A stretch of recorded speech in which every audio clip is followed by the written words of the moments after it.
ನಮಸ್ತೆ ಮಿತ್ರರೇ, ಇವತ್ತೊಂದು ಹಳೆ ಕಾಲದ ರೆಸಿಪಿ. ಹಲಸಿನ ಬೀಜ ಅಂದರೆ ನಾವು ಹಿಂದೆ ಅದನ್ನು ತಿಂದು ಬಿಸಾಡ್ತಿದ್ದೆವು.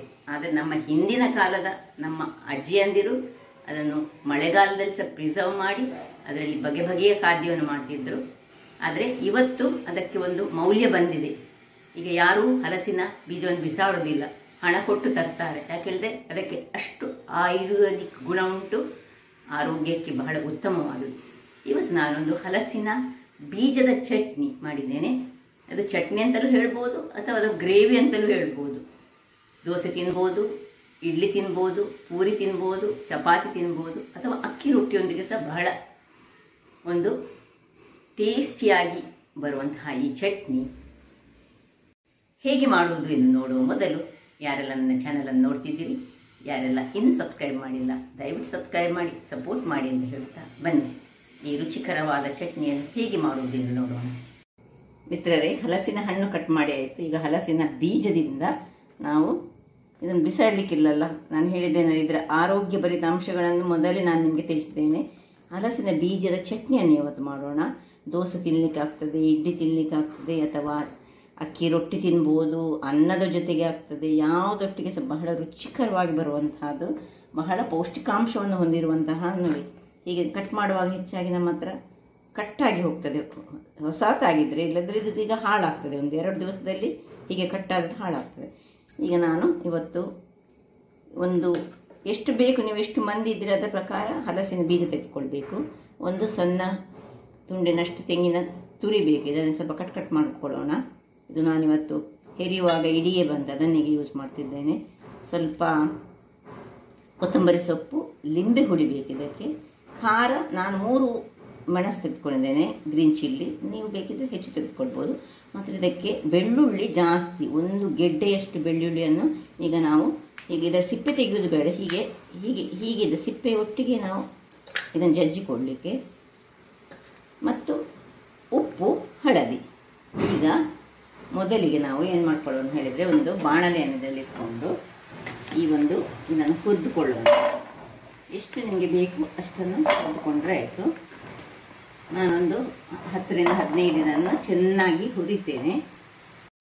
ಹದ ಉರಿಯಲ್ಲಿ ನಾವು ಇದು ಒಳ್ಳೆ ಹುರಿಬೇಕು.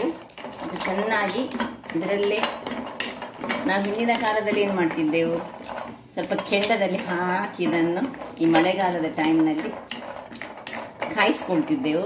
ಮತ್ತು ತಿನ್ನಲಿಕ್ಕೆ ಅಂತ ಕೆಂಡದಲ್ಲಿ ಕಾಯಿಸಿದ ಯಾವುದೇ ಒಂದು ವಸ್ತು ತಿನ್ನಲಿಕ್ಕೆ ಬಹಳ ರುಚಿಕರ. ನಾನಿವತ್ತು ಆದಷ್ಟು ನೋಡಿ ಹೀಗೆ ಕಟ್ಟಾದದನ್ನು ತೆಗೆದುಕೊಂಡಿದ್ದೇನೆ, ಯಾಕೆಂದರೆ ಅದು ಇಟ್ಟರೆ ಹಾಳಾಗ್ತದೆ ಹೇಳಿ. ಸೊ ಇದನ್ನು ಚೆನ್ನಾಗಿ ಫ್ರೈ ಮಾಡ್ಕೊಳ್ಳೋಣ.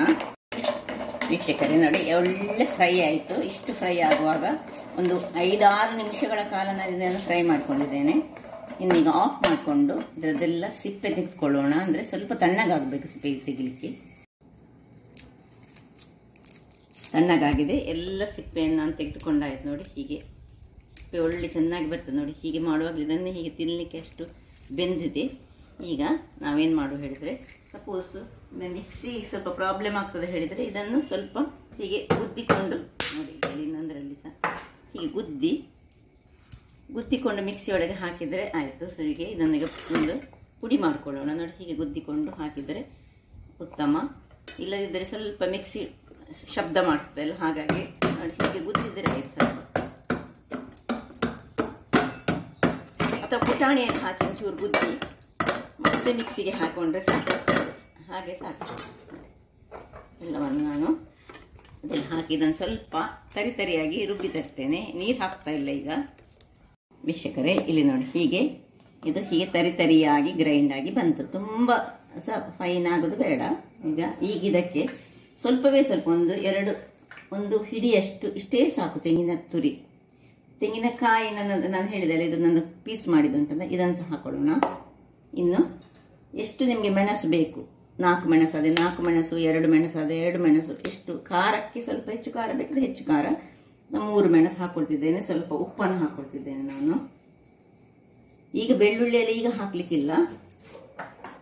ಇನ್ನು ಇದಕ್ಕೆ ನೀರನ್ನು ಹಾಕೊಳ್ಬೇಕು. ನೀರನ್ನು ಹಾಕೊಂಡು ಬಿಸಿ ತಣ್ಣಗಾದ ನೀರನ್ನು ಹಾಕೊಳ್ಳಿ. ಹೀಗೆ ಸಹ ಹಾಕ್ಬೋದು. ಒಂದು ಅರ್ಧ ಲೋಟದಷ್ಟು ನೀರನ್ನು ಹಾಕಿ ಇನ್ನೊಮ್ಮೆ ಹದ ತರಿಯಾಗಿ ರುಬ್ಬಿಕೊಂಡು ತರೋಣ. ವೀಕ್ಷಕರೇ, ಇಲ್ಲಿ ನೋಡಿ ಈ ರೀತಿಯಾಗಿ ಪೇಸ್ಟ್ ಆಗಿ ಬಂತು. ಇದಕ್ಕೆ ಸ್ವಲ್ಪ ಈಗ ನೀರು ಹಾಕೊಳ್ಳಿಕ್ಕೆ ಉಂಟು. ಇದನ್ನೀಗ ಪಕ್ಕಕ್ಕೆ ಇಟ್ಕೊಳ್ಳೋಣ. ಈಗ ಇಲ್ಲಿ ಬೆಳ್ಳುಳ್ಳಿಯನ್ನು ನಾವು ಎರಡು ಇದ್ದು ಸ್ಕಿನ್ನಿನೊಟ್ಟಿಗೆ ಎರಡೆರಡು ಕಟ್ ಮಾಡಿ ಅಥವಾ ಜಜ್ಜಿಕೊಂಡ್ರೆ ಸಹ ಬಹಳ ಒಳ್ಳೆಯದಾಗ್ತದೆ. ನೋಡಿ, ಹೀಗೆ ಎಲ್ಲವನ್ನು ಒಂದು ಗೆಡ್ಡೆಯಷ್ಟು ಬೆಳ್ಳುಳ್ಳಿ ನಮಗೆ ಇದಕ್ಕೆ ಬೇಕಾಗ್ತದೆ. ಸ್ವಲ್ಪ ಬೆಳ್ಳುಳ್ಳಿ ಇದಕ್ಕೆ ಜಾಸ್ತಿ. ಹೀಗೆ ಕಟ್ ಮಾಡಿಕೊಳ್ಳೋಣ. ಕಟ್ ಮಾಡಿಕೊಳ್ಳುವಾಗ ಇಲ್ಲಿ ನಾನು ಒಂದು ಪಾತ್ರೆಯನ್ನು ಇಟ್ಕೊಂಡಿದ್ದೇನೆ. ಇದಕ್ಕೆ ಈಗ ನಾವೊಂದು ತುಪ್ಪ ಮತ್ತು ಎಣ್ಣೆ ಎರಡನ್ನು ಮಿಕ್ಸ್ ಮಾಡ್ಕೊಳ್ಳೋಣ. 1 ಚಮಚದಷ್ಟು ತುಪ್ಪ ಹಾಕೊಳ್ಳೋಣ, ಮತ್ತೆ 1 ಚಮಚದಷ್ಟು ಎಣ್ಣೆ.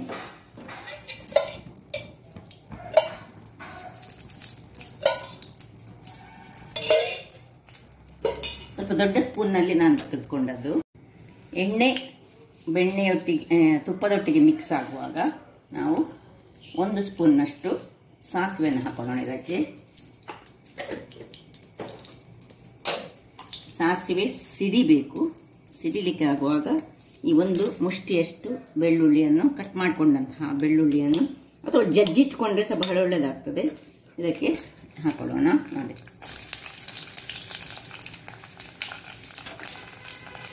ಸ್ವಲ್ಪ ಸಣ್ಣ ಉರಿ ಇರಬೇಕು. ಅದು ಒಳ್ಳೆ ಕಾಯಬೇಕು. ಅದರಲ್ಲಿ ಕಲರ್ ಸ್ವಲ್ಪ ಚೇಂಜ್ ಆಗಬೇಕು. ಅಷ್ಟು ತನಕ ಸ್ವಲ್ಪ ಹುರಿದುಕೊಳ್ಳೋಣ. ವೀಕ್ಷಕರೇ, ನೋಡಿ ಒಳ್ಳೆ ಕಾಯ್ತಿದ್ರಲ್ಲಿ. ಈಗ ಸ್ವಲ್ಪ ಹಿಂಗನ್ನು ಇದಕ್ಕೆ ಹಾಕೊಳ್ಳೋಣ. ಇದು ಆಪ್ಷನಲ್, ನಿಮಗೆ ಬೇಕಿದ್ರೆ ಮಾತ್ರ ಹಾಕೊಳ್ಬೋದು. ಇನ್ನು ಕರಿಬೇವಿನ ಸೊಪ್ಪು,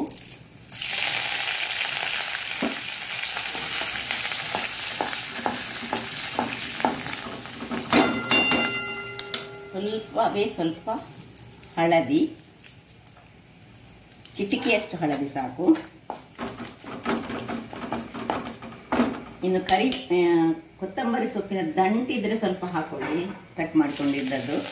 ಮತ್ತೆ ಅದರ ಕೊತ್ತಂಬರಿ ಸೊಪ್ಪು ಎಲೆಗಳು ನಮಗೆ ಒಳ್ಳೆ ಫೈನ್ಲಿ ಚಾಪ್ ನಮಗೆ ಮತ್ತೆ ಲಾಸ್ಟಿಗೆ ಹಾಕಲಿಕ್ಕೆ ಬೇಕಾಗ್ತದೆ.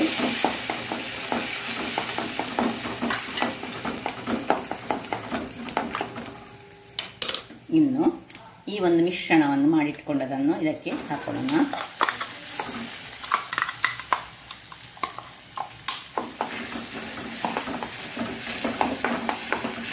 ಬಹಳ ರುಚಿಕರ, ಕಾಲಿಗೆ ಈಗಲೇ ಬಹಳ ರುಚಿಕರವಾಗಿ ಉಂಟು. ಅದರ ಪೇಸ್ಟ್ ಮಾಡಿಟ್ಕೊಂಡರೆ ಅದಕ್ಕೆ ಉಪ್ಪು ಆಲ್ರೆಡಿ ನಾನು ಮೊದಲೇ ಹಾಕೊಂಡಿದ್ದೇನೆ. ಅದರಿಂದ ಕೆಲವರ ಖಾಲಿ ಅದರಲ್ಲಿ ತಿನ್ಕೊಳ್ಬೋದು. ಪರಿಮಳ ಅಂತೂ ಸೂಪರ್ ಆಗಿ ಆ ತುಪ್ಪದೊಟ್ಟಿಗೆ ಇದು ಮಿಕ್ಸ್ ಆಗುವಾಗ ಈಗ ಇದಕ್ಕೆ ಸ್ವಲ್ಪ ಇದಕ್ಕೆ ನೀರನ್ನು ಹಾಕೊಳ್ತೇನೆ. ಇದೆಲ್ಲ ತುಂಬ ಅಂಟಂಟಾಗಿರುವ ಕಾರಣ ಇದು ತೆಗಿಲಿಕ್ಕೆ ಸ್ವಲ್ಪ ಕಷ್ಟ ಆಗ್ತದೆ. ಅದಕ್ಕೆ ಸ್ವಲ್ಪ ನೀರನ್ನು ಹಾಕಿ ಇದಕ್ಕೆ ಹಾಕೊಳ್ತೇನೆ. ಈ ಅರ್ಧ ಲೋಟದಷ್ಟು ನೀರನ್ನು ಹಾಕೊಂಡಿದ್ದೇನೆ ನಾನು. ಇನ್ನು ಇದನ್ನು ಚೆನ್ನಾಗಿ ತಿರುಗಿಸ್ಕೊಳ್ಳೋಣ. ತುಂಬ ಇದು ಫೈನ್ ಆಗಬಾರ್ದು, ಸ್ವಲ್ಪ ತರಿಯಾಗಿರಬೇಕು. ನಮ್ಮ ಒಳ್ಳೆ ಟೇಸ್ಟ್ ಆಗಿ ಬರ್ತದೆ. ಯಾವುದಕ್ಕೆ ಸಾಕ್ತದೆ, ಇಡ್ಲಿಗೆ ಸಾಕ್ತದೆ. ಸಾಂಬಾರು ಮಾಡ್ಬೇಕಂತೇಳಿ ಇಲ್ಲ, ಇಡ್ಲಿಗೆ ಸ್ವಲ್ಪ ಹೆಚ್ಚು ಇದನ್ನು ನೀರು ಮಾಡಿಕೊಂಡ್ರೆ, ಅಥವಾ ಉದ್ದಿನ ದೋಸೆಗೆ ಸಾಕ್ತದೆ. ನಾನಿವತ್ತು ಉದ್ದಿನ ದೋಸೆ ಒಟ್ಟಿಗೆ ನಾನು ತಿಂತಿದ್ದೇನೆ. ಒಂದು ಒಳ್ಳೆ ಕುದಿ ಬರಲಿ, 1 ಕುದಿ ಬಂದರೆ ಸಾಕು.